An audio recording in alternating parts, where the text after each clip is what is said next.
Yes. There you go. We are live. Hey guys, I'm Ph3lan, English Community Manager here in Paris, and I'm sitting here with Ev1n. You might already know him from our Gamescom streams. He's our executive publishing producer, right? That's the title. Yeah, I believe so. Yes. So you are the guy. It changes every few months. So nobody knows. You're always the guy to ask the questions too. Yeah. So today that's exactly what we are going to do. We are going to ask a lot of questions. So if you guys have questions, just go to the chat either on Facebook or on Twitch. And I have my lovely assistant Taki in the background. He's our specialist for World of Warships, and he's going to help us. He's going to look at all the chats, and he's going to get the questions from the chat so that we can answer them. Before we start, there is one important thing, actually two important things. First, there is a giveaway, and it's going to be posted by, again, my lovely assistant Taki. So just go to the chat. Sorry, I couldn't resist. And you will find the link. If you sign up, you will be able to win one hood. So a tier 8, no, actually, yeah, tier 8 battleship, right? If I'm not mistaken. Tier 7. I'm always using it. I don't even know which tier it is. And 15 anniversary boxes. And to all participants, so you don't actually need to win, you just have to sign up. You will get the Pirate Day flag. So just go to the Hootsuite campaign and sign up. And just to mention it, today we have Talk Like a Pirate Day, and Taki wants me to say something in pirate speak, and I'm not going to do it, so yarr. Okay. What do you mean? Do you want to say something in pirate speak? Like Yarr, we should be talking like shiver pirates. Shiver timbers, something like that. Okay. Okay. The questions that we are going to ask are mostly related to the new update that is coming up, right? Which is going to be 0.6.11. I don't know. Don't ask me. Yes. But those are the questions I want to ask, and then we can get all the different answers or questions from the chat. So, what exactly is coming with this new update? Can you maybe talk about that a little bit as an intro? Clan bases finally managed to deliver on the clan bases. So that's kind of the main thing for the update itself, where players will, or rather clannies will finally be able to put their clan to some other use than just socializing. So they'll be able to build a few basic buildings in the first version of the clan base, which will let them mostly gather some small bonuses for the regular gameplay sessions that they have. Not specific to clan battles or anything else, just for their normal day-to-day gameplay. And eventually, if that kind of takes off and we see that players are enjoying that and that there's a lot of players building up their bases and how far they've come with doing that, then we'll look at expanding the functionality of those buildings, adding some new buildings or some other functionality, like, I don't know, maybe putting in some visualization for the current commander barracks, like where you could actually have a building that physically holds all of your commanders and sells you the slot. Right now we have a separate interface for that, but it could actually be accessible from there as well, just because it kind of fits in with the theme of having a naval base where you have your ships, so you have your commanders there as well, or random things like that. There's like a lot of things that we can do. It's kind of relatively inspiring on one hand for the team to have a system like that, and unrestricting as well.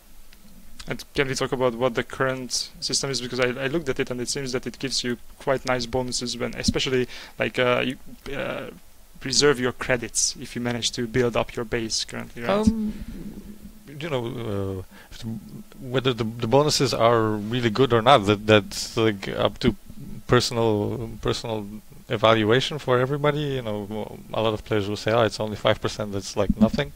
I wish it was 50."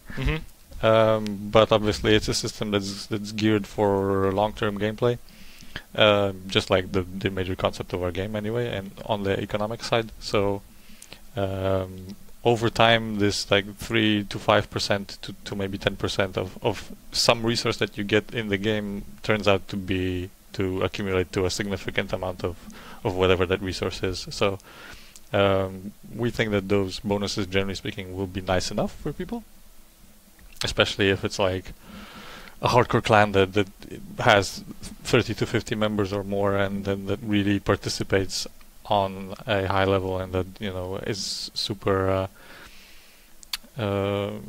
really plays a lot, then they will notice those bonuses even more.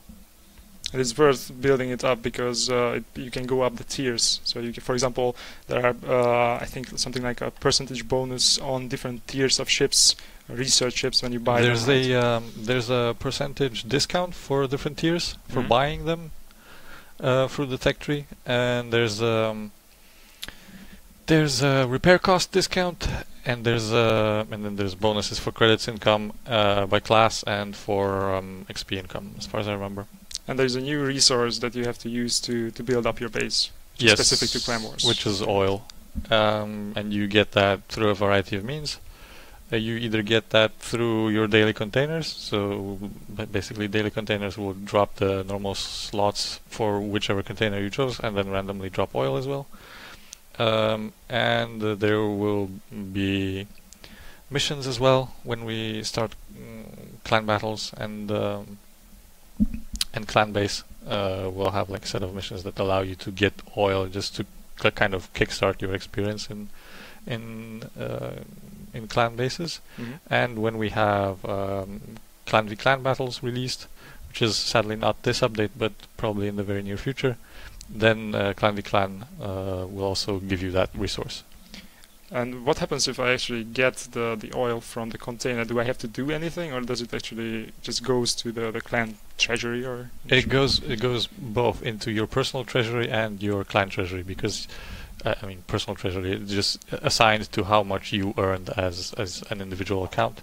And that's significant because to make use of clan bonuses, you need to farm a certain amount of oil first when you enter a clan.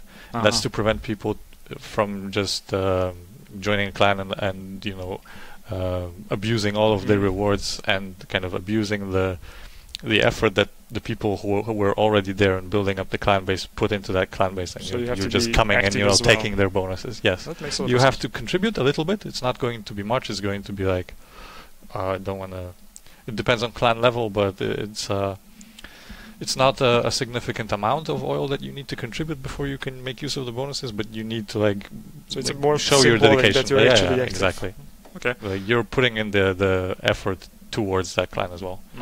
Can we talk about these clan battles a little bit, because I'm pretty sure that most people are very interested. Depends what you want to talk about, because it's not released. That means it's not finalized in that sense. But I said yesterday as well that right now we're aiming for 7v7 at tier 10.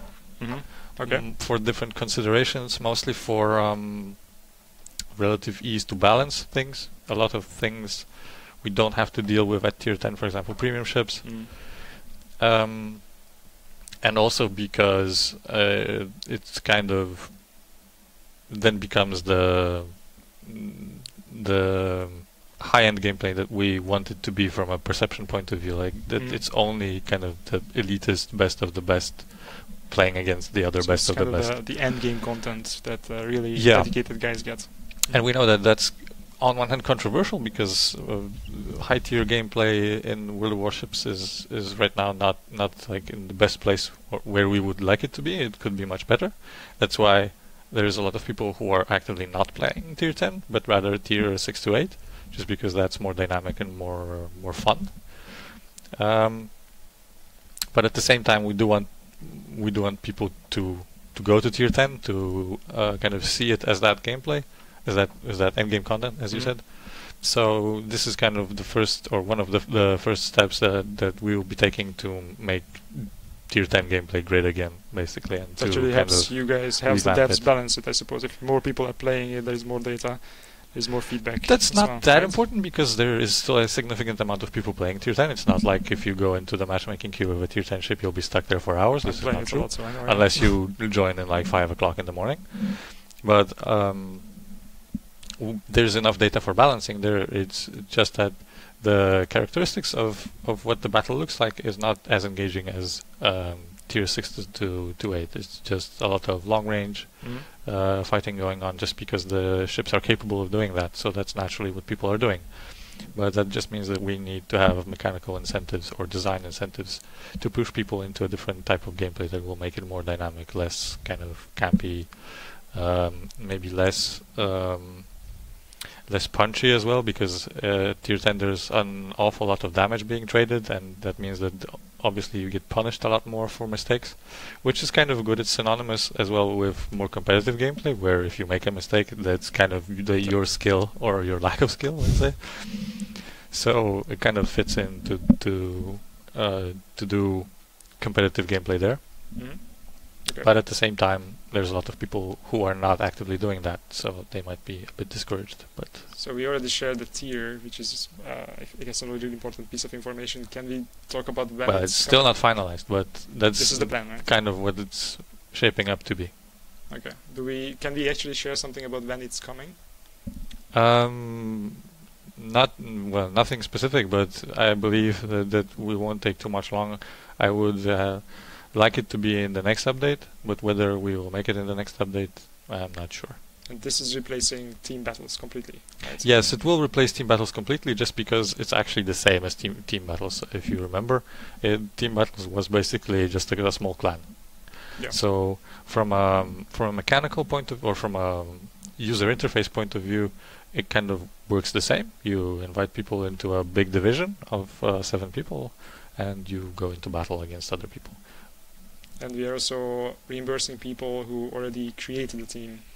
Yeah. That's something that we're making a point of. That obviously, since we're removing a game mode that we were then advertising and people were paying, even though it was only credits, as far as I remember, for additional teams. I think so. We will be reimbursing all of the people who spent any resources on that. Okay, that's cool.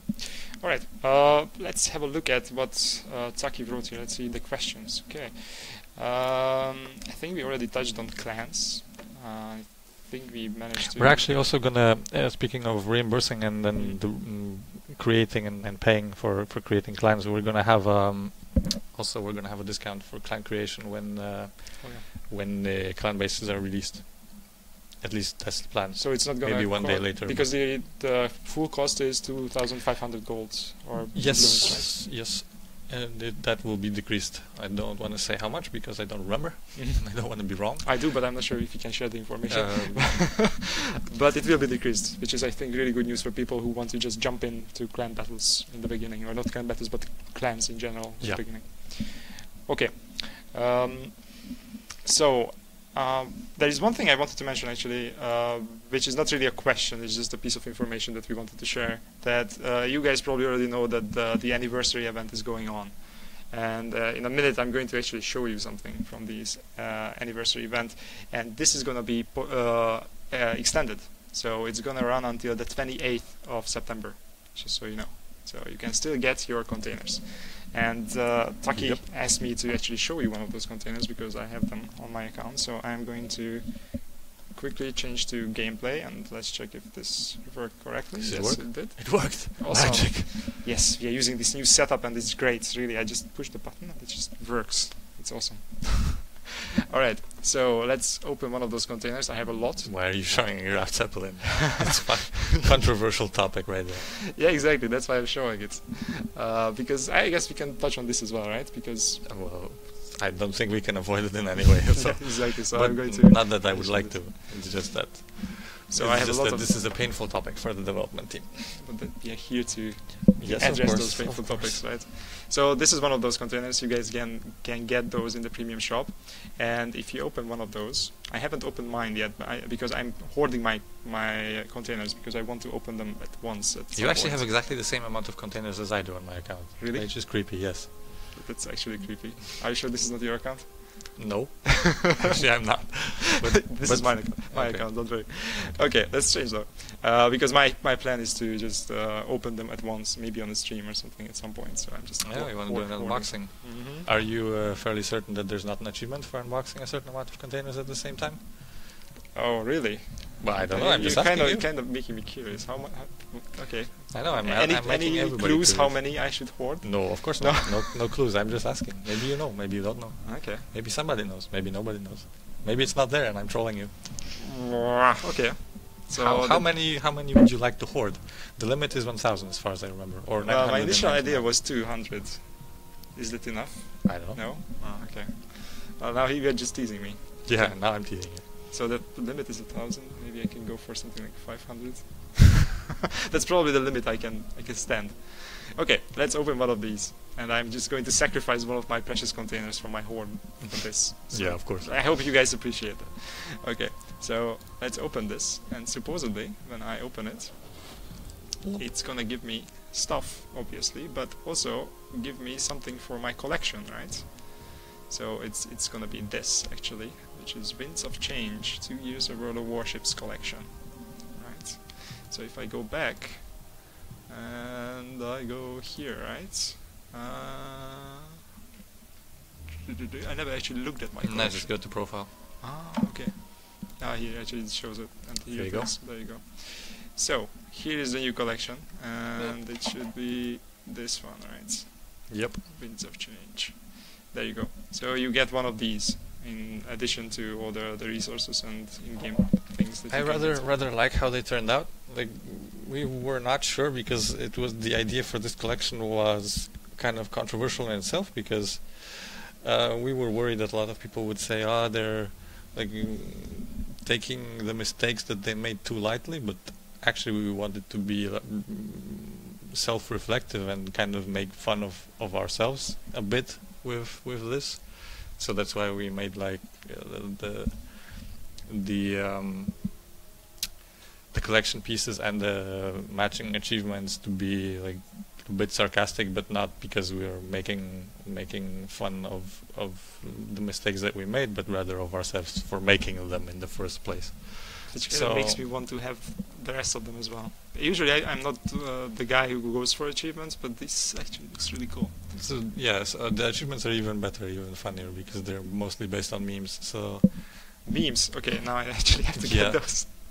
That's cool. There's also a way to get them by completing special or very hidden missions, right? That we don't actually tell people what they need to do, but they can do them in game. Well, that's the idea, but after one day it's already spoiled. So and that's also fine. We're perfectly fine with that. Okay, so this is the achievements that you can get, the collection. So I'm going to go back to our beautiful faces like this. There you go. So guys, go for the containers. You still have time until the 28th, or try to get them with the achievements in the game. Achievements definitely more fun than the containers. Exactly. Although, I mean, you know, like opening the containers is fun as well, especially if you get something really cool. Yeah, of course. All right. There is one more thing that was supposed to come with the update, and we are postponing it a little bit. This is the smoke changes, which are really significant as well, I suppose. Can we maybe talk about those a little bit? Maybe explain them at first, because I think that they're fairly complicated, but once you understand them, it's really easy. I saw the infographics on the portal, and they do a really good job, but I think once you understand the fundamentals, it's actually pretty easy and obvious why we want to do this. So the most important part of this change is why it's happening, and it's happening because specifically because of competitive gameplay that's coming in with clan v clan. And after more than 1 year of spying on our tournament community and later directly talking with them about how they run tournaments and how tournaments behave and all of that stuff, and then inviting them and a few select clans for clan testing, turned out that the metagame in tournaments is very smoke heavy, and we believe that if we really start investing into clan v clan without making these changes to kind of relieve the smoke heavy meta, it will just devolve into a lot of camping gameplay and it'll be boring as hell. Yeah. So that's not something that we want, and it's obviously a much debated choice and a much debated change, just because a lot of people have been relying on the smoke meta, and a lot of ships have been relying on the smoke meta as well for their gameplay, and we've kind of been feeding that ourselves by balancing a few ships along those lines as well. But you know, the game is live ops and it evolves, and it needs to evolve away from the smoke meta at this time. So that's why it's going to happen. As to how it's going to happen, it's I believe that we chose the best option that we could. I know that generally speaking, people know what we were testing before, and that those options with the smoke timer reduction were not the best idea. But I believe that the visibility changes with smoke are generally fine. That the fact that certain classes will have higher visibility when firing from smoke is also fine, especially because those most affected will be those classes that were not intended to be doing that, like battleships in the first place. And that was the main kind of point about what was wrong with smoke heavy meta. It was just creating a perma blob of smoke somewhere on the map and then having everybody like pile in. Yeah, who makes the first mistake? Everybody get in here! Yeah, I mean, it was a lot about timing, right? Because someone messed up the smoke timing or put it down, I don't know, in the wrong place. You know, if someone messed up the smoke timing, that's fine, because that makes for engaging gameplay to watch, because it's a mistakes were made kind of moment. Yeah, but that's the only way you actually exploit. Yes, exactly, and that's the point. Unless you managed to, unless actually the map allowed you to sneak in a radar cruiser within range of the blob and still hide behind an island, which people are complaining about, that radar goes through islands, but still. If that happened, then it allowed you to exploit some sort of weakness in the blob. But if there was no way to do that, then the blob is untouchable, and people, like, you can only blind fire and hope for, or spam torpedoes into the smoke and hope that eventually you'll kill something with it. Yeah. So that was the problem. And by having the visibility for ships firing from smoke altered. For battleships specifically, that will remove the bonus that battleships get from getting inside the smoke anyway. Now the fact that this will also happen outside of smoke, it will, generally speaking, smoke will work like bushes in World of Tanks. I think that's the best analogy. Actually, yes. That when if there's a smoke cloud on your line of sight to any given enemy, it will kind of use the different coefficients for firing. So it's either completely obstructing the view, or it's basically like transparent if you are inside that circle of what is the exact name? Smoke firing detection radius. The new yes, stat basically, if your line of sight passes through a smoke cloud, you use the coefficient for when firing in smoke. Exactly. If your line of sight to an enemy ship passes outside of a smoke cloud, you use normal detection. That's the only thing that changes. You just have two detection. And every ship is going to have a different stat, but on average it's going to be something like destroyers have a really low number, and then cruisers still relatively low. Yes, of course, it's tweaked. It's like visibility. It's like spotting by air and by sea. For any ship, it's kind of tied to that ship. And there's an average value balance per class as well, and this will not be any different for this change. It'll just mean that smoke is not a solid object anymore. It just depends on your gun caliber, kind of, and the size of your ship, basically. So the destroyers who are actually meant to use the smoke mechanic heavily can still do so, and then the higher your caliber is going to be, the less likely you are to exploit the smoke. Things like destroyers and British cruisers will still be able to exploit their smoke. Their guaranteed detection range will go up. For destroyers, it's only very slightly, because guaranteed detection is 2 kilometers, and it'll go up to maybe 3 kilometers or 3.5, depending on the size of your ship or the size of your guns on the ship. And in general, that's not a very significant change for destroyers, because if there's a knife fight going on at that range, then in most cases it's already a mistake. Mistakes were made kind of moment. Of course, there will be a very, very small percentage of situations where normally you would have been able to kind of win the engagement, just because that extra kilometer allows you to deal that much more damage and kill off the opponent or whatever. But we're generally fine with allowing that change in or for that very small percentage of those situations. And kind of the same goes for British cruisers. Their guaranteed detection range will be a bit higher. It will go from those 2 kilometers to maybe 5 or something like that, or maybe even a bit more. But still, their usual engagement range is higher than that. So, and they have torpedoes to compensate for short-range engagement as well. Yeah. Should be fine. There are not going to be any more Yamatos sitting at 4 kilometers and just. There are going to be Yamatos sitting at 4 kilometers and firing from smoke. It's just that they will become visible. Okay. But I'm pretty sure that people will still be got doing the that. scared for a minute there, because No, it's not going to change how people play.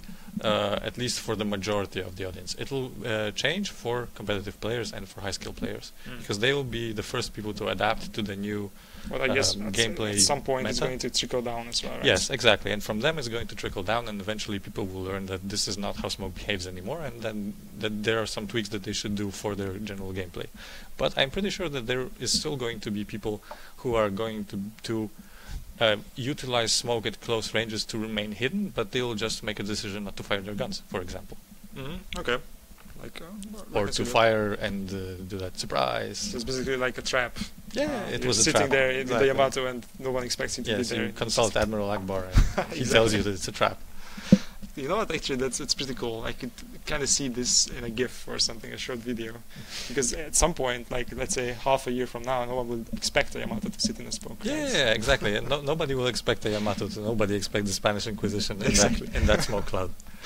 Alright.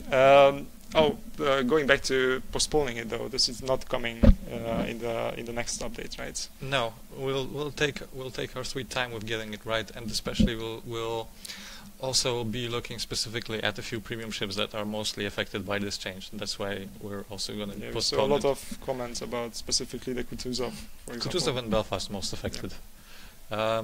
I think that considering how strong these ships are in general, even if they are negatively affected, let's say, by this change, they will still be very good ships.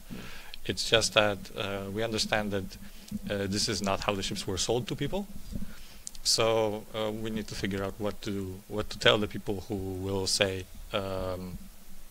this is not what I paid for, and this is not the type of gameplay that I wanted from these ships, and what kind of options we offer those people. This is great actually, because you guys can see that we actually are reacting to your feedback, because we saw this a lot on the forums, we saw this a lot on social media, and you guys are looking into it, right? We have to. There's no choice for us. This is live ops. That's how it works. How it goes. All right. Let's see what questions do we have from the chat, because Taki is helping me with those. We have a question about maps, and it comes from Derp Herb in a ship. This question comes from the forum. The question is, are we considering removing epicenter game mode from the rotation, especially on tiers of the desert map? Tiers of the cruisers. Yes, we're considering, well, generally speaking, I don't want to say we're considering removing epicenter, but we're considering what to do with epicenter. Epicenter is nobody's favorite mode right now. So eventually we need to look into what to do with it.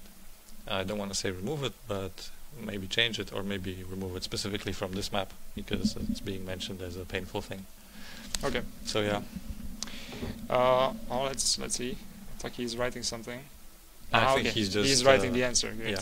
So maybe we can later share this with those who are not actually listening to the stream. Okay.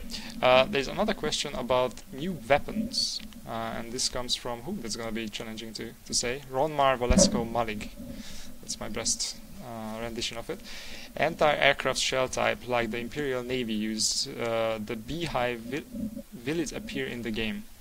Those were, as far as I remember, I might be wrong because I'm not an expert, but those were main caliber artillery rounds, like high caliber anti-aircraft rounds. Ah, okay. Generally speaking, those are not planned at the moment. So this is something like a shrapnel shell? Yeah, like Yamato would load its cannons and fire in the air, or something like that. I might be wrong, but as far as I remember, that's...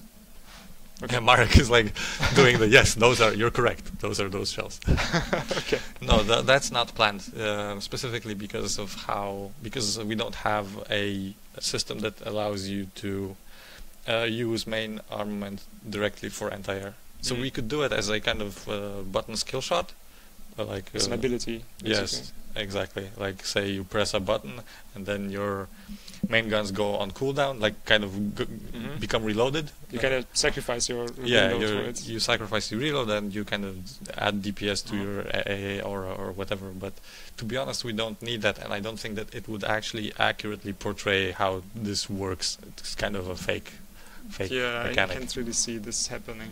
I can see it happening. It's just I don't feel it's immersive enough to like do it, like, because it doesn't feel like my guns did this. It just feels like my button did this. Unless you can actually really like do it in the game so that the guns rotate. Yeah. And then We will have to give you control over that to make it really immersive. But it sounds cool, but it's not that easy to really integrate into the game. Exactly. Right? Okay, cool. Question about new ships. Oh god, this is another one that I'm going to be hard pressed to pronounce. David Di Janeiro, I guess. I'm sorry if I am completely butchering this. Will you introduce an entire tech tree for Italian Navy? it's the easiest question ever, of course. Yeah, there you have it. When? Well, depending, entire tech tree, is that a question for all the ship lines?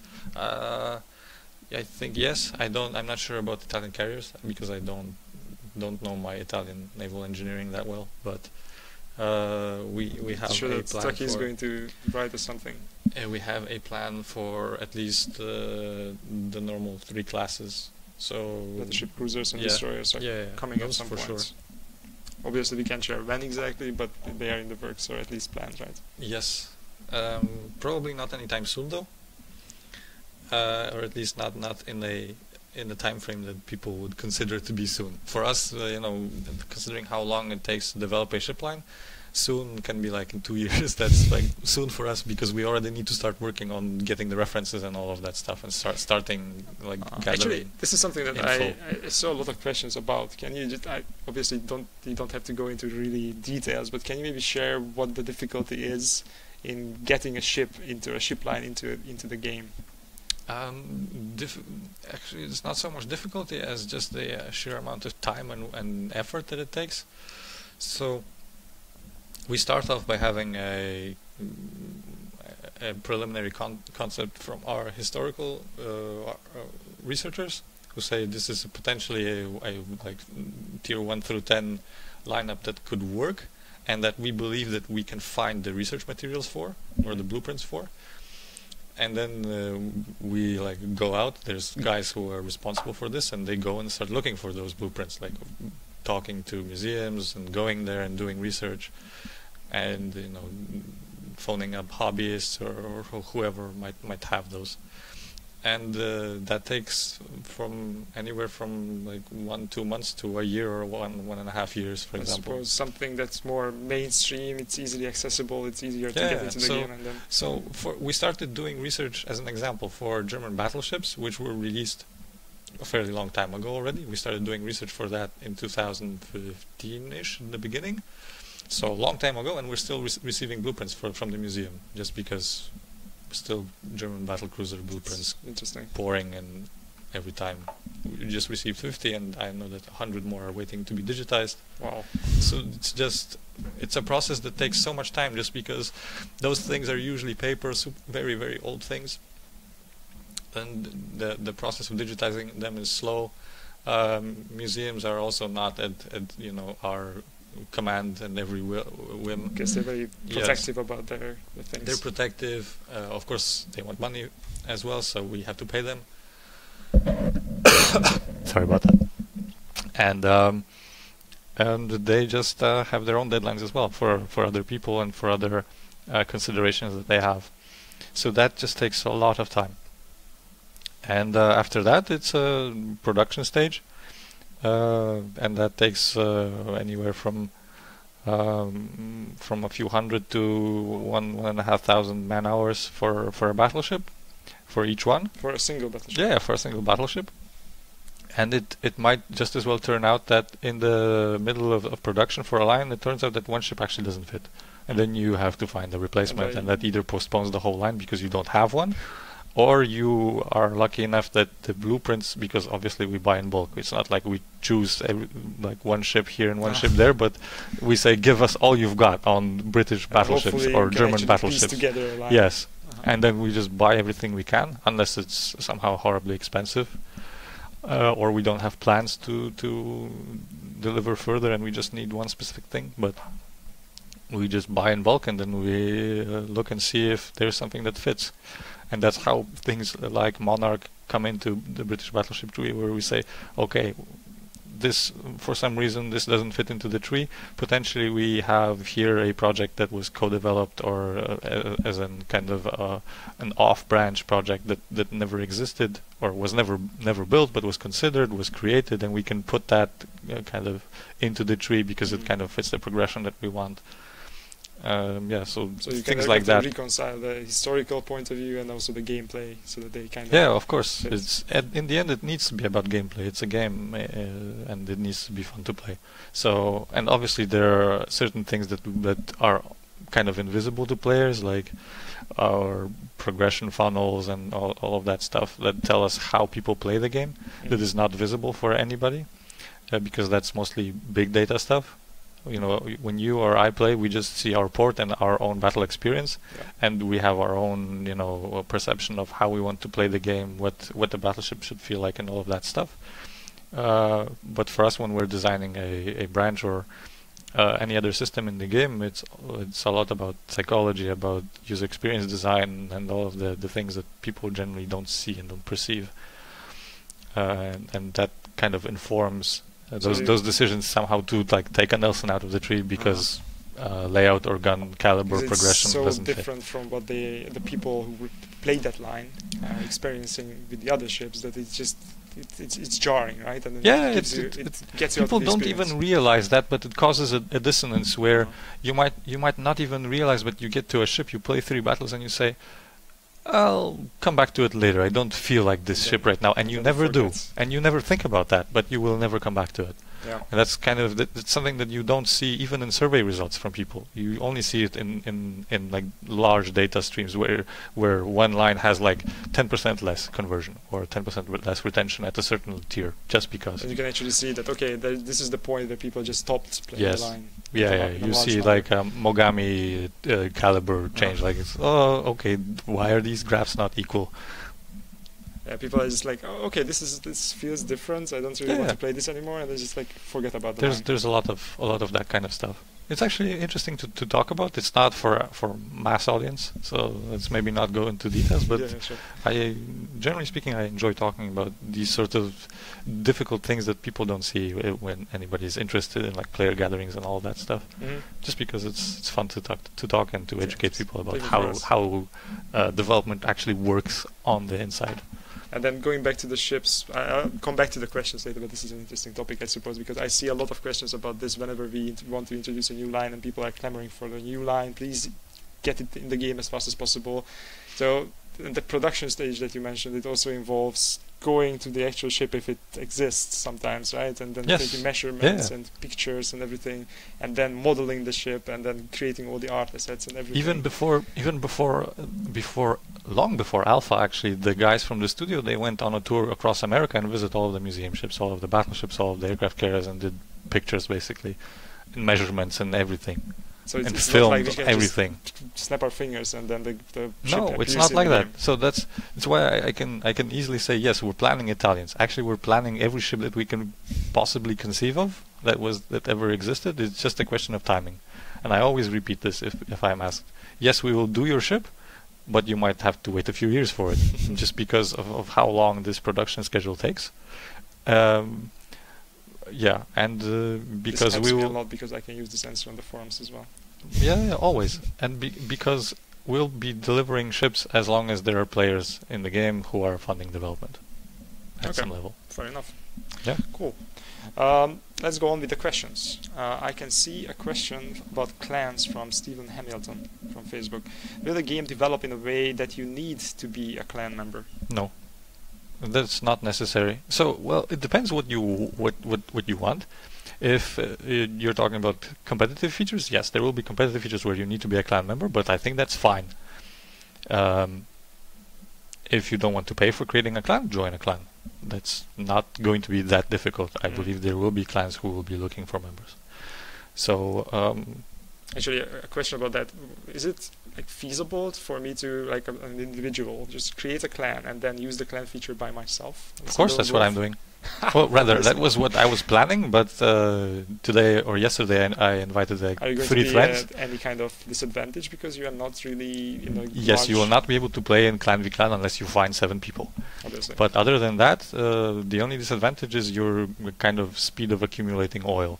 Obviously, if you want to build your clan base faster, then you need to have more people, right? The progression is geared to have a full clan, or rather almost full clan of like 20 something members, right? Mm-hmm. The current value is 30, expandable to 50.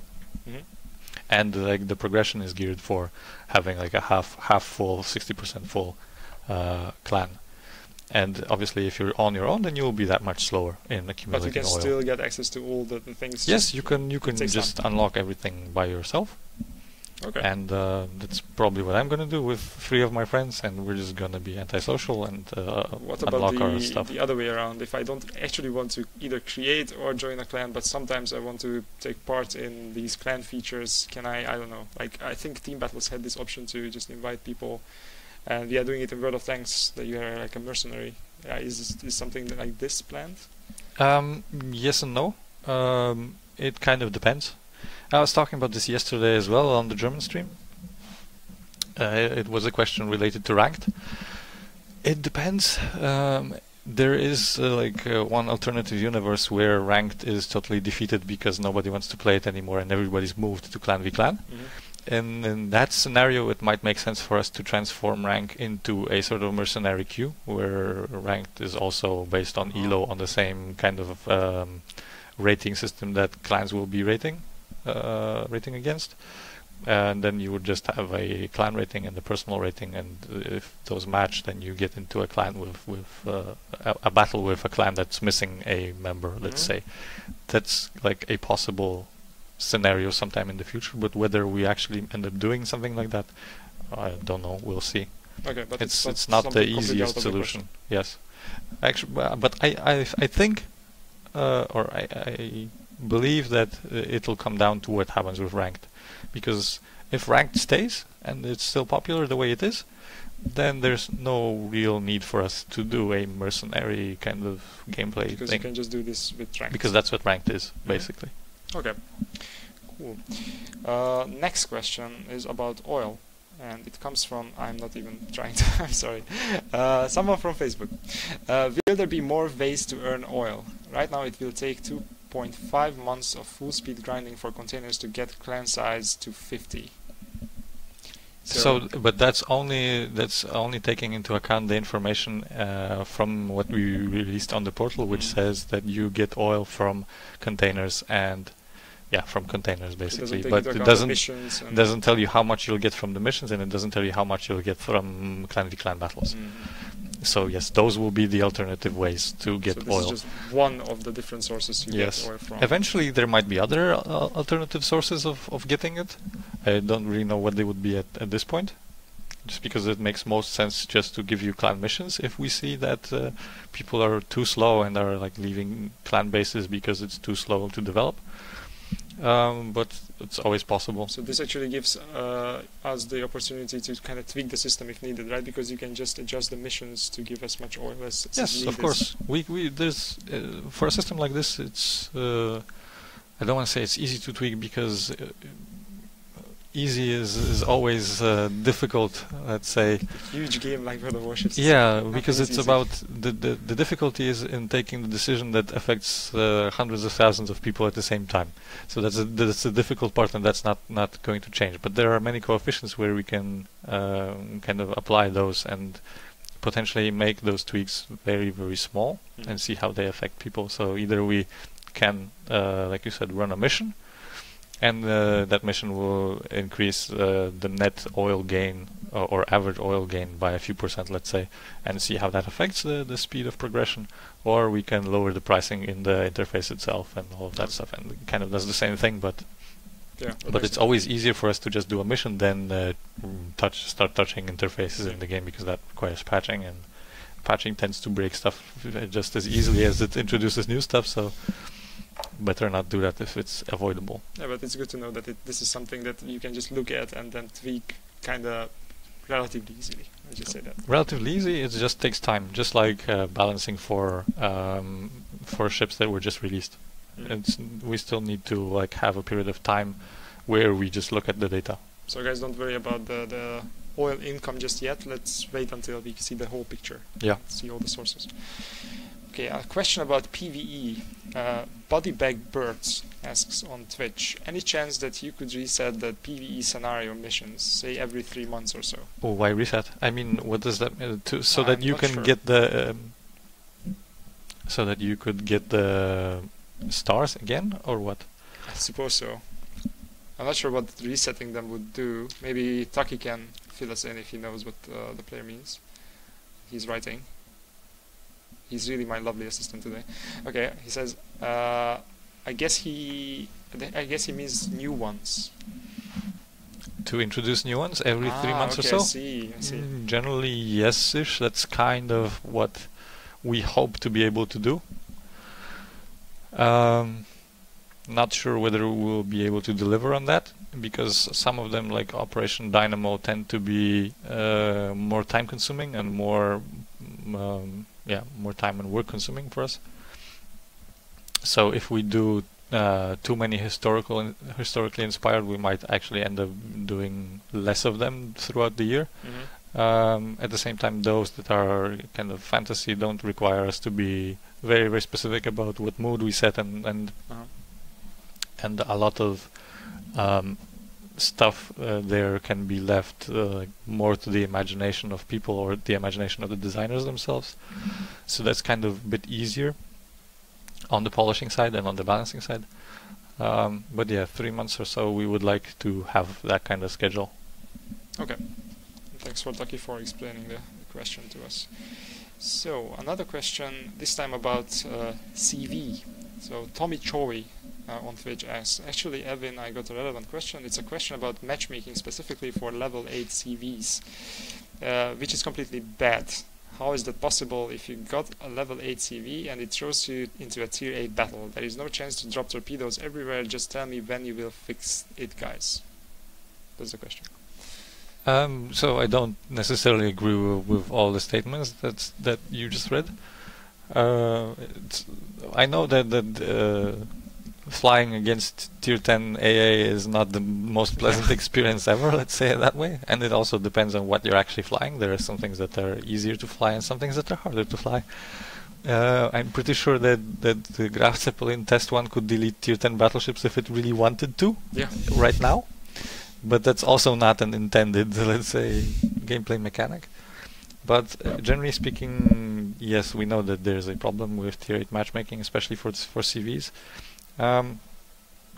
We'll try to address that, but I can't promise that we'll address it immediately, like in the next few updates. Mostly because right now, especially after Graf Zeppelin, we will not release any more carriers until we do a complete overhaul of the CV mechanics. Okay. So now we are really focusing on the design of those mechanics, and that people have to understand that this is actually a huge undertaking, because it's basically taking a class out of the game and re-adding it to the game, which means just rebalancing all of the factors depending on what that new design will be, because it might potentially... You can share anything about that. No, because I don't know yet.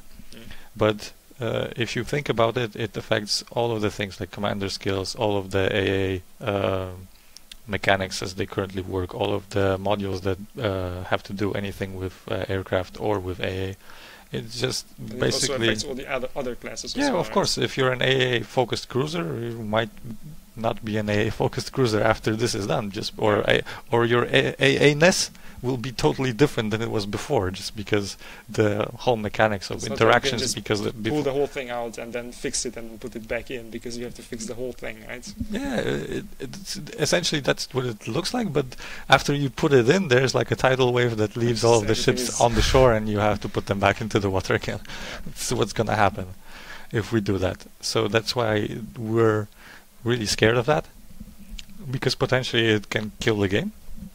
it's as easy as that. That's why we're going to like be really, really careful, and that's why it's taking us so long, because people are saying, "Oh, you promised CV rework so long ago." That's true, but it's not just, you know, it's not just like you said, take it out, put it back in. It doesn't work like that.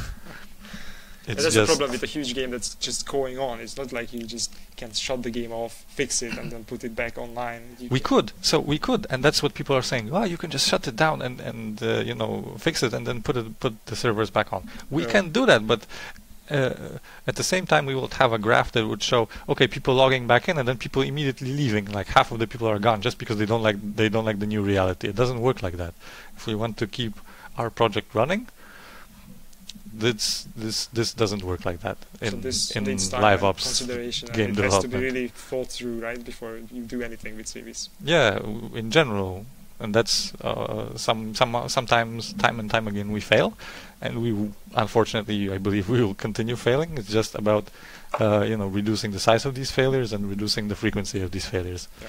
But live ops is just a very scary thing that you have to do all the time and forever, basically. Yeah, it's just a huge game with a lot of players being affected by every single decision that you guys do, right? It's scary. All right, a question about ranked coming from Lila Leary, I guess, from Twitch. Ranked season 8. Any info about the tier? Any info about the reward for 7 times rank 1? Actually, I don't remember. So I don't know about the tier. I know that it's not very soon. I think it's planned for Christmassy, maybe Christmassy, if we're lucky, actually. And it also depends on how Clan v Clan season 1 behaves. Mm-hmm. If everything goes well with that, then we'll be able to focus on designing ranked season 8. If something is like not to our standard with CVC season 1, then we will have to like devote more attention of the same people who are responsible for competitive gameplay modes and balancing and designing economics into season 1 and CVC season 2 more actively, and that may postpone ranked season 8. Okay. The reward is fixed, I think, for it, but I don't remember honestly what it is. So I don't want to say. I'm sure we are going to share it at some point. Yeah, we are, of course. Just not right now, just because of how far away ranked 8 potentially might be still. So yeah. Okay. So don't really want to talk about that too much. All right, we can't share everything, unfortunately. So let's talk about the German port. Someone from Twitch asks, when will you patch a German port in the game? Ev1n talked about one at Gamescom. I remember it. It's in production. Okay. It still might be Hamburg. So there you have it. And I remember this actually. We had this conversation. Yes, it still might be Hamburg or something else. But it's coming. Okay. A balance question. It's about. It's from Twitch. It comes from Battleship Main EMK1. So U.S.N cruisers suffer from poor range on their main guns. The AA power that the U.S.N cruiser line was supposed to have never really panned out. Would you consider extending the range of their guns to be more on par with their cousins in the other lines? We would consider that if stats showed that this is necessary. Mm-hmm. So this is actually not the case according to the stats? Not in any significant way, let's say. There might be single ships that require these buffs, and then we will eventually do them. And specifically now, we don't really want to touch U.S.N cruisers because we are developing on the long awaited and mythical American light cruiser line. Oh, okay. All right. So let's go on. So when that one is ready, obviously there will be a American cruiser reshuffle, which will allow us to touch them maybe more extensively. So there might be changes to this line. Oh, for sure there will be, yes. Okay. So similarly how we did it with destroyers, for example, the Japanese destroyers and stuff like that. Yes, some not that many like cross-line movements, but a few, yes. Okay, fair enough. Tier 10 balance question. I think we already had one of those, but let's see. This comes from Rui Pedro from Facebook. Will you change anything in the future about firing range in Tier 10? Not significantly, no. Okay. It largely depends on why we would change it and where we should go with it. Like, what do you mean? Should we extend it even more? Should it be... I think I heard complaints from some of our contributors as well about sniping battleships in Tier 10. Yes, but that's not a problem with range. That's a problem with player behavior and with being scared of taking damage, or of being scared of being punished for mistakes. Or letting others take the punishment for you and then... Yes, so it's removing the ability to fire at range is of course one of the ways that you can solve this problem, because then you force people. So to incentivize them to yes, but it's actually better to incentivize them in other ways and to keep the option to do that, just because it allows you for more variety in terms of personal strategy or in team strategy, if we're talking about Tier 10 as well. Yes, more choice for players is better. Okay, so no changes planned for the firing ranges? Not in the nearest future. Okay. So, question about the UK BBs from iJoby. He's asking it on Twitch. Will the top tier Royal Navy battleships ever be nerfed? Maybe.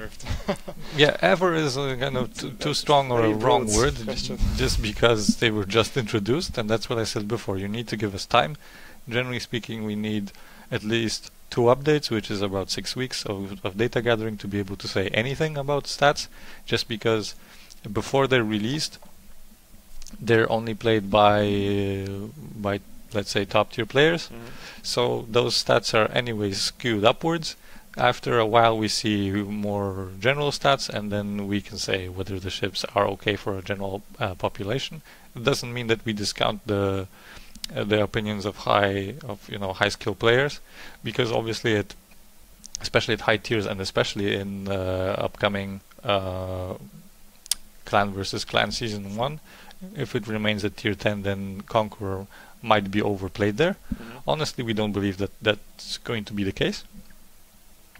But we know that there is going to be a meta that's going to be important for high skill players, with RNBBs specifically. And if it turns out that they need to be nerfed, then they will be nerfed. To be honest, personally, I think Conqueror probably needs a nerf. And I said, I don't remember if I said that yesterday, but I think to the super testers who I generally talk to very frequently, I said that from my point of view, you just raise the Citadel so that you get punished a lot more if you make a mistake in Conqueror. Okay. And obviously, if you eat more Citadels, then you have less healing capacity, so it becomes more risk-reward. At the face of it, that also might mean that more Conqueror people will be camping and be scared of actually utilizing the concealment. But to be honest, I think that would be the only thing I would do to it. Maybe reduce the fire chance on the smaller caliber guns, which are still huge caliber, but just to make the larger caliber more competitive, and those a bit less scary with the HE ammunition, to force people to still switch to AP. But this is the thing with the British ships in general, right? That you actually have to figure out how the shell types work, and I guess people have to get used to this new mechanic. This is true. I think in general, the way our HE mechanics work right now is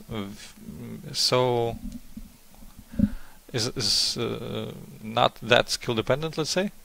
And because it's like that, it's kind of a no-brainer approach for people to just fire HE and not even consider switching to AP, which is kind of the opposite of normal battleship gameplay, if you think about the other lines. So a lot of people don't actually make that effort. And the point is that those HE shells are kind of so universal that they're too good in every situation. So we just need to make them slightly worse in some situations, so that you will actively feel the need to change to AP again. Okay.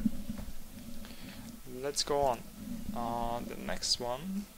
Okay, I'm skipping this because this is the one that we just answered. Balance. This question comes from Hunter Hamburg from Twitch. Do you feel a kind of power creep happening in the game, I suppose? A little bit, yes. I'm kind of not scared to say that. I think that's the bread and butter of games like ours, where it's free to play and it's live ops and it has a sort of progression structure like ours, and it's session based most of all. So there's bound to be some power creep. I don't think it's like really bad right now, and we're kind of going to address power creep and are actively addressing power creep as we go along, as the game evolves. Just like with the smoke mechanics, that's also kind of anti-power creep. Just like with deep water torpedoes, it's also anti-power creep. So we're going to make, some decisions that kind of have the perception of increasing power creep a bit, but then we'll make some decisions that kind of lower power creep. It's always like a kind of balancing. So you're aware of the fact, and then we can address it if it needs addressing. Yes, so the problem is that every ship we add needs to be good somehow, somewhere. So depending on who you are and how you play the ship, you might kind of feel that certain characteristics of a ship are over accentuated, and that in that sense it's power creep because this behavior of a specific ship or this gameplay behavior that you kind of focus on as a player is so important to you that in relation to all the other ships where you look at this particular characteristic, that one is over accentuated, so that one is power creep by default. Okay, but so if you are a player that kind of it's kind of like let's say you love camping in a battleship, so range is absolutely necessary for you, and you look only for range and big guns, right? And accuracy. So you only look at guns mostly because all of the rest is less important for you because anyway you don't take damage. Yeah. So if you look at a ship and see that it has absolutely amazing range, then that's power creep for you because you feel that this is like so much more range than all the other battleships that you've ever played, and that you play this one because it's power creep. But at the same time, you don't look at all the other characteristics, and it might be super bad because it doesn't move, because it's actually a fortress. Yeah. Okay, makes sense. So next question, warehouse. This comes from Canis Lupus from Facebook. Will we be able to stock up and buy consumables in bulk? Eventually, in the far future, in a galaxy far away, maybe yes.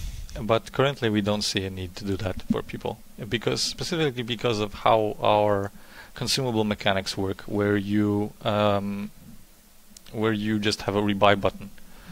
So we don't really see the need to change that, because that would also change if we did like buying in bulk through the warehouse. Then that kind of defeats the mechanics that we have for rebuying. I suppose people are looking for the option to buy stuff in bulk when it's discounted, for example, with premium consumables. Yeah, of course I get that, but we don't see a need to do that. And essentially, you can do that anyway through the premium shop. That's how bundles work, right?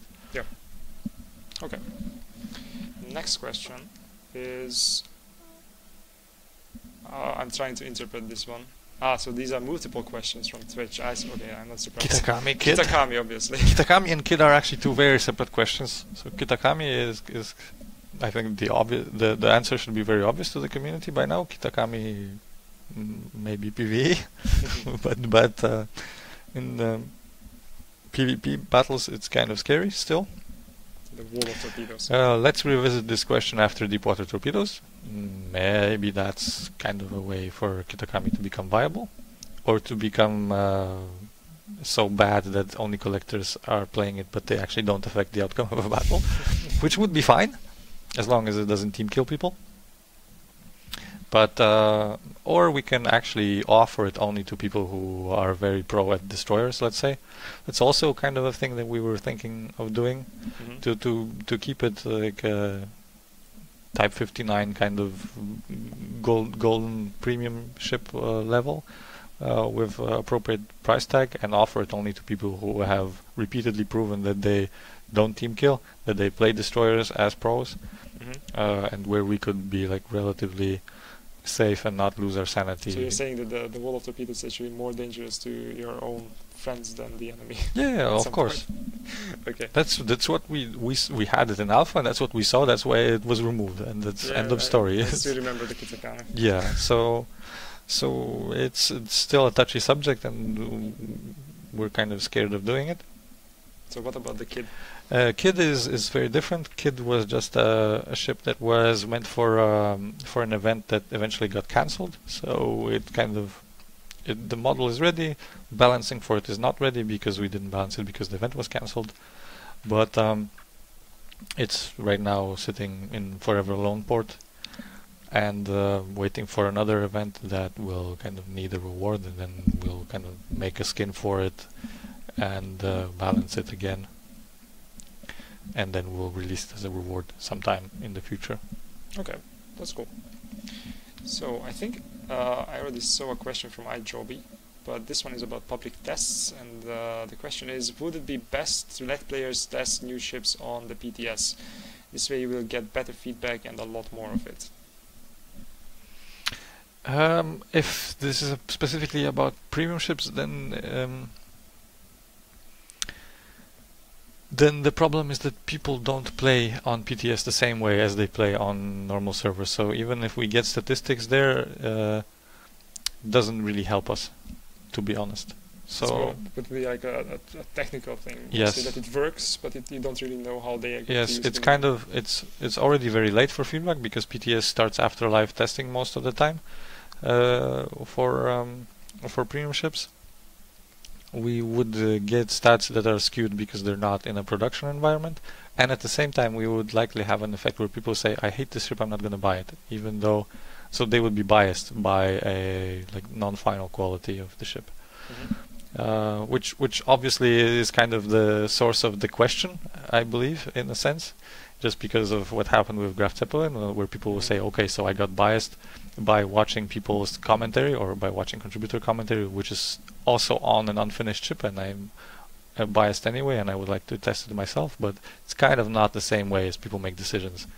It's easy to say that when you don't have it's easy to say that you will not be biased when you don't have a ship in your port and you're testing it, but actually you will be biased. It's kind of just how we work as people, just how we make decisions about buying things and all of that stuff. Okay. So we don't think it's actually worth doing that. It doesn't give us enough of enough actionable stuff to actually take the risk that a lot of people will be biased against premium ships at that stage. Okay, makes sense. This is me being painfully honest with everybody, like why we're not doing this. It's really cool if you are painfully honest on the stream, right? Because I'm sure Reddit will not appreciate it. Yeah, but I think no, it's really nice to hear, so hear about these things. I try to be. So, there's a clarification about the PvE reset question. So, what? The question was the 3 months reset on the PvE missions, and the clarification is you can get rewards for stars only once, so it in fact aimed at this. Oh, so for rewards? Yeah. No, it's not a mode that's meant for farming. But that said, what we are working on is next iteration of PvE operations, and that will include something we're calling hardcore mode. And hardcore mode will basically allow you to infinitely scale the difficulty of a mission. So basically you will be able to replay it, just like a kind of, what's the best analogy? Like grinding rifts in Diablo. So you go to like Hell, Torment, Torment 1, 5, and so on. So imagine you playing a PvE mission with your friends, because this will be locked for groups of players. Might be locked for clans actually. But not. But you won't need that many players because it's yeah. Also six or seven. Yeah. Kind of depends on the mission probably. And you're playing with your friends, and every time you complete the mission successfully, it kind of scales the difficulty. So you might start up against tier 3 or tier 4 enemies, and then you go tier 5, more of tier 5, even more of tier 5, tier 6, a bit more of tier 6, maybe tier 7. It's really cool because I usually and then you end up with St. Louis against Yamato, but because why not? This is awesome. I like this idea. Yeah, I love this idea as well, and I hope our AI guys will be able to implement this. And that, if we do that, then obviously there will be rewards that you will be probably able to get for completing each iteration. I mean, each new level of difficulty. It's not completely infinite, because at some point you're going to get into the levels where you can't really win. I suppose that. But still, there's a lot of repetition in there. That's why I'm eager to see how the guys will balance it so that there's as many levels of difficulty as possible before you reach that ceiling, where it's mechanically starts being impossible to actually deal damage and finish the mission. That in itself is fun, actually. Yeah. It's kind of, imagine the Operation Dynamo with infinite waves of bombers and the minefield growing. Cool. Okay, that sounds interesting. Even I might play that, because usually I'm just the PvP guy, but PvE, if it has something like this, it's fun. Yeah, I love these things. If I can play infinite PvE, I'll play infinite PvE. I remember there were a lot of, before we introduced PvE, there was a huge part, but a big part of the community and forums asking for it, and I'm pretty sure with all these improvements, those guys are way more satisfied. Yeah, of course that's not coming in the nearest future. Let's say it's a plan for. Actually, it's an active development, to be fair, but needed to be pushed back because of all of the stuff that we're doing until the end of this year. So it'll come sometime next year, and hopefully in the first part. And hopefully it'll look actually the way that I described it, because things might change in the development process. But that's exactly the plan for it, let's say. Cool. Alright, let's have a question about modern ships. It comes from David Gordon Lee from Facebook, and the question is, will World of Warships be making a modern version of Warships so we can... A painful question.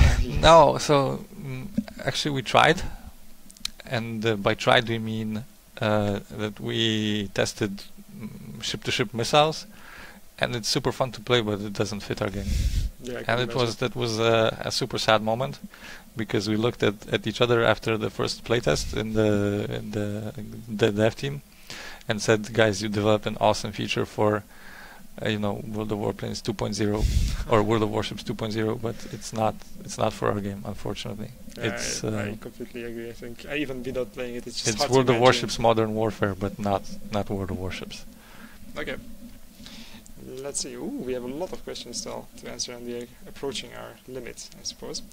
A question about sounds from Masa Kundera from Twitch. AA guns kind of sound a lot in the same way, so they sound the same.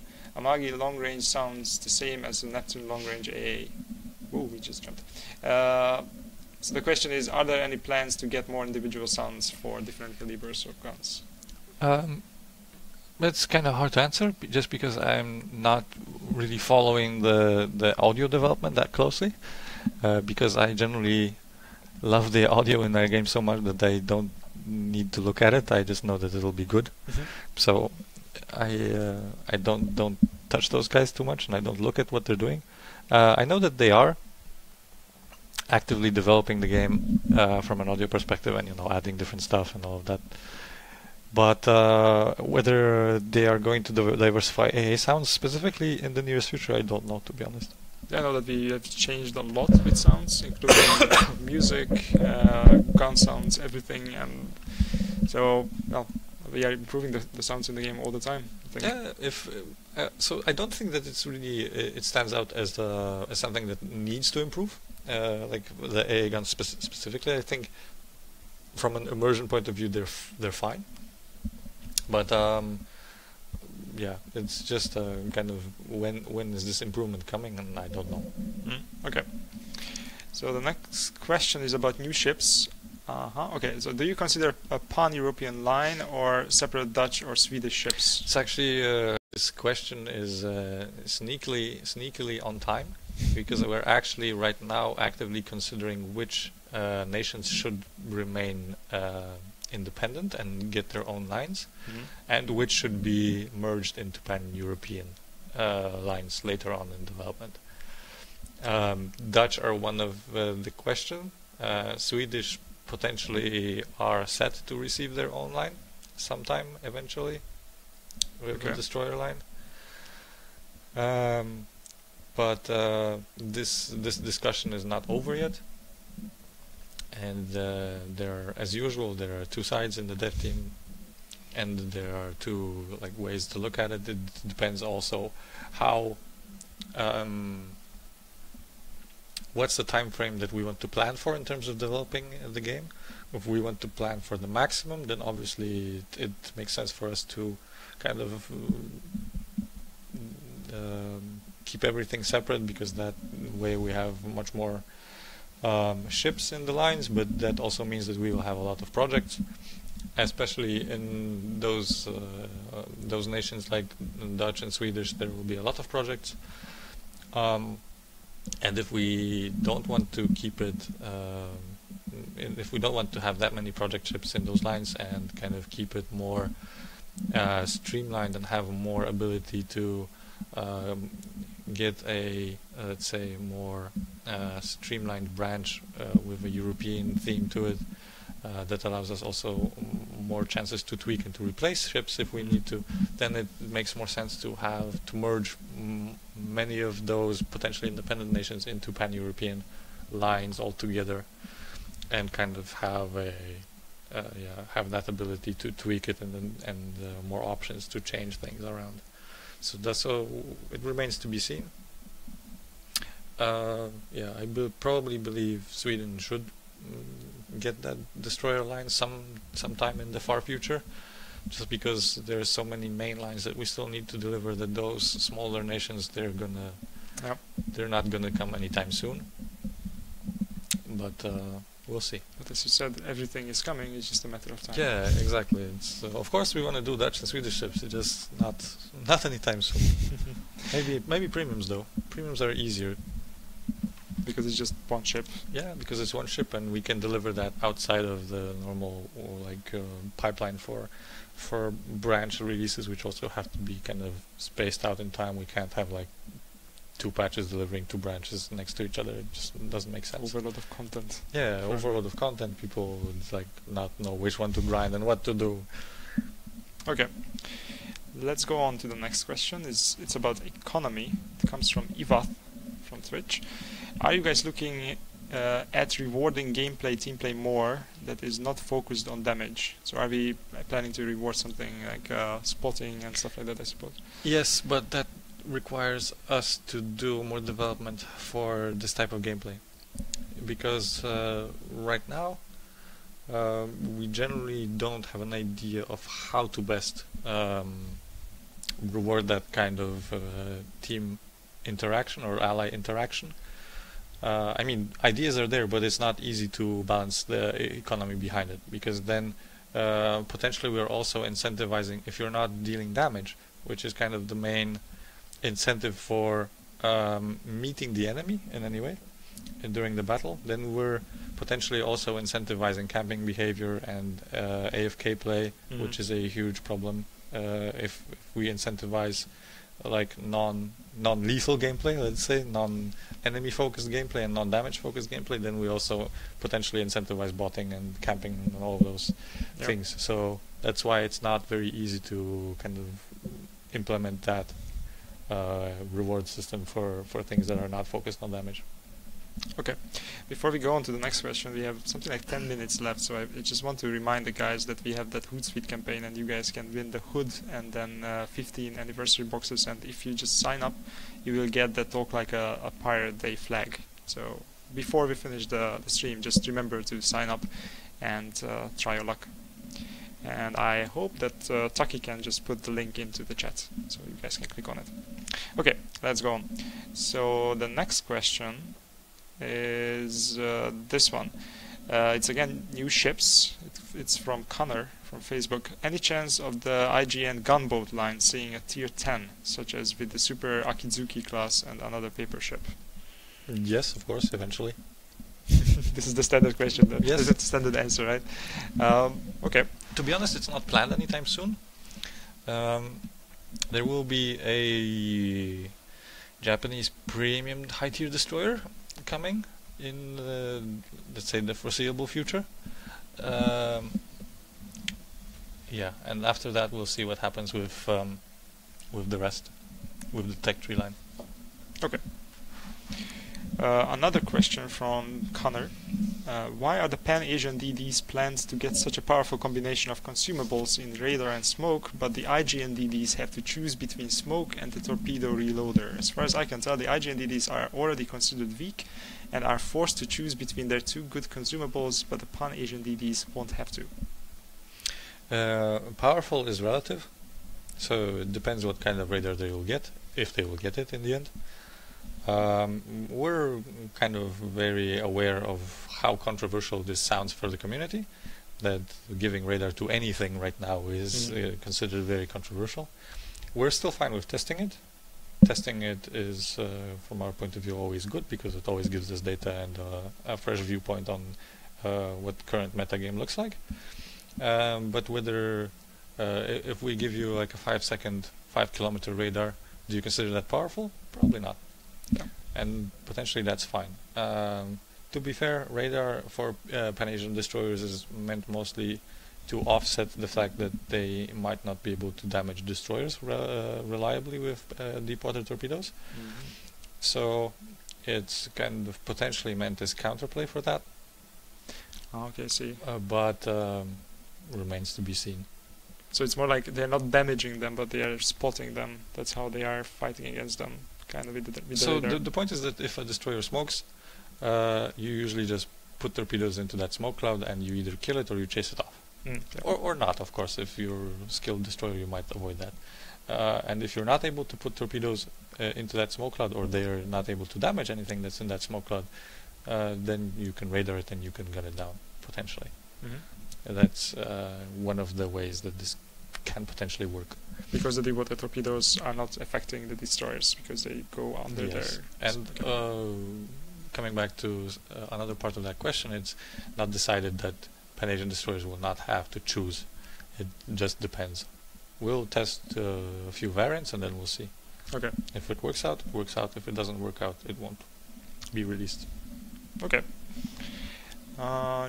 Next question is coming from Govaniv from Twitch, and it's about new players. What are you doing for new players? There are way too many seal clubbers in tiers 1 to 4. Just starting your game. This has been the most frustrating experience I have had in a game for some time.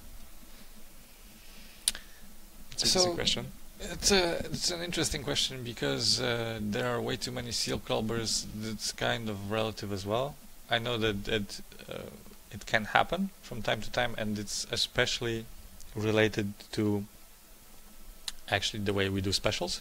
Because we still do tier 4 specials. We might actually stop doing that and start, missions in the game when we announce. Because you are incentivizing people to play tier 4. Yes, because if we incentivize people to play tier 4, then in certain missions that actually contributes to seal clubbing, because it's easier to do them in tier 4 if you're already an advanced player and have like a kitted out ship, especially if you have an Iwaki Alpha or whatever, which is kind of destroyer of noobs.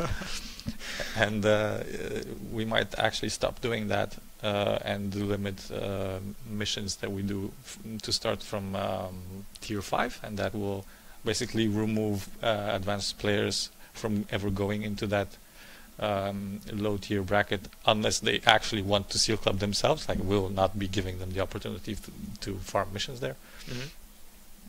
Other than that, PvE tutorial, which kind of doesn't fix the described issue itself, but it kind of gives you a head start in terms of potentially not, or let's say potentially starting with PvP gameplay already with a better ship than you normally start, and with a lot more experience in the game mechanics.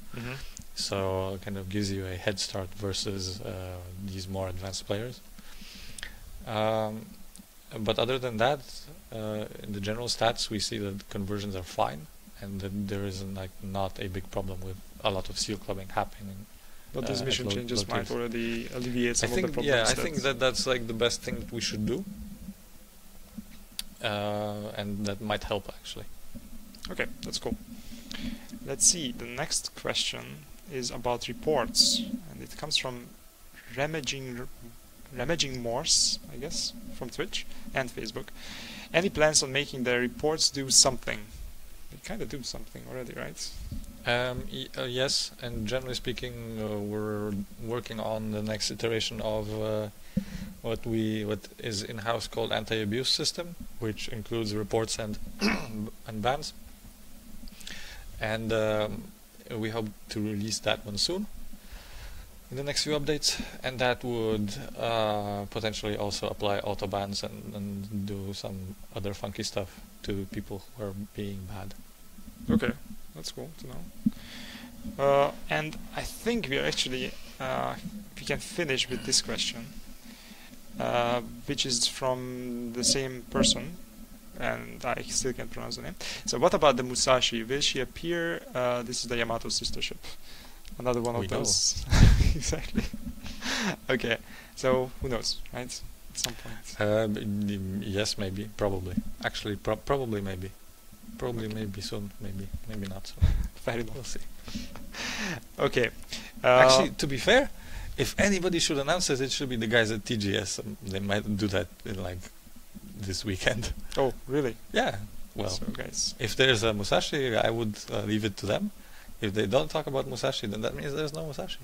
Okay, in that case we just have to pay attention this weekend, right? Yeah, I guess so. Or actually in the days coming up to the weekend as well, because TGS starts Thursday-ish or something. Mm-hmm. Okay, so guys, pay attention to that. Who knows, maybe something is going to be announced. And I think that's it for us today. We are actually at the end of our questions as well. So thank you very much, Ev1n. I think we learned really a lot this time. It was really cool. And thank you guys for tuning in, and thanks for all the questions. They were really interesting as well. Don't forget to sign up. You still have a couple of minutes to sign up on that Hootsuite campaign and earn some rewards. And we will be back at some point with more Q&As, more answers for you. Now I have to write a leak report of what I told the community. Which and kind of how much shows I you that leaked. this was a good stream, right? Because if I still have a job tomorrow, yes, of course, it was a good stream. I hope so. I really hope so, because I want to have you here for the next one as well. Sure. A really reliable source of information for us. Okay, guys, thank you very much. We are coming back at some point, but for now, this is the end. See you next time. Bye-bye. Bye, guys.